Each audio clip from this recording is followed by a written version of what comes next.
So mga tol, alam na nga po ng karamihan, pagkatapos madepensahan ni IBF Welterweight World Champion Jaron Ennis ang kanyang titulo dito sa dating tinalo ni Crawford na si David Abanesian, agad nga pong hinamon ni Jaron Ennis si Crawford, pati nga po ang kamahalang Turki Alalsik.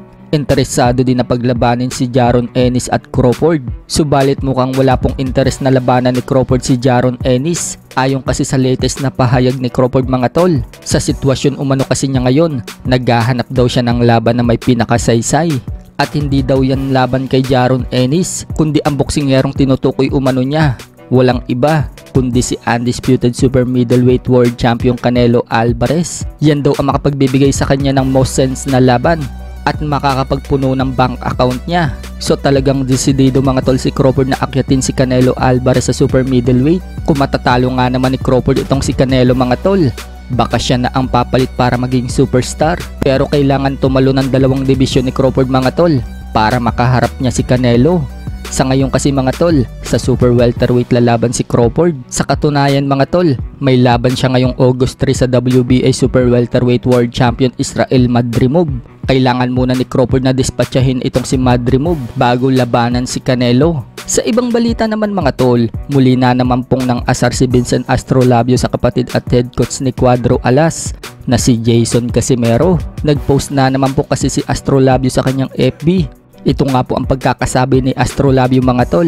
Sabi sa live ni Boy Fitness, magaling daw sila mag-handle ng timbang ni Lodi. Bakit parang pang welterweight ang timbang ni Lodi? Akala ko ba expert sa lahat si Boy Fitness? Malapit na September, excited na din kami manood sa laban ni Lodi. Sino nga ang kalaban ni Lodi Boy Fitness? Kasi tataya kami. Bukod dyan mga tol, nire-upload din ni Vincent Astrolabio ang video ni Jason Casimero na sumasayaw ito sa harap ng salamin. At sinabi sa caption mga tol, napaka-talented talaga ni Boy Fitness, expert ka talaga. Habang bumanat nga din po si Cuadro Alas It's My Boy sa kanyang FB. At ito naman ang pagkakasabi, pagdating sa laban, wag puro lakas ang gamitin mo.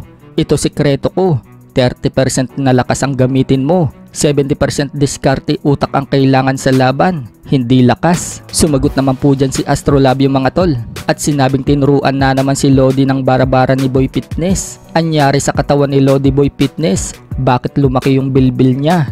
Akala ko ba expert ka? Malapit na yung September Boy Fitness, abangan namin laban ni Lodi. Kondisyon na Lodi namin, saging lang kasi kinakain niya, pang immortal na saging. Malapit na September Boy Fitness, excited na kami na tumaya sa kalaban.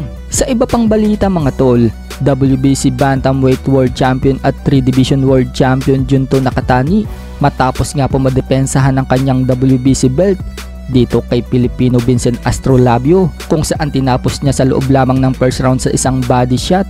Nito lang nakalipas na Sabado, sumabog ang balita mga tol na pumirma na siya ng co-promotional deal sa Top Rank. So ibig sabihin lang niyan mga tol, iisa na ang co-promotional ni Junto Nakatani at ni The Monster na Oya Inoue. So mukhang mapapadali na mga tol ang negosasyon sa pagitan ni Junto Nakatani at na Oya Inoue.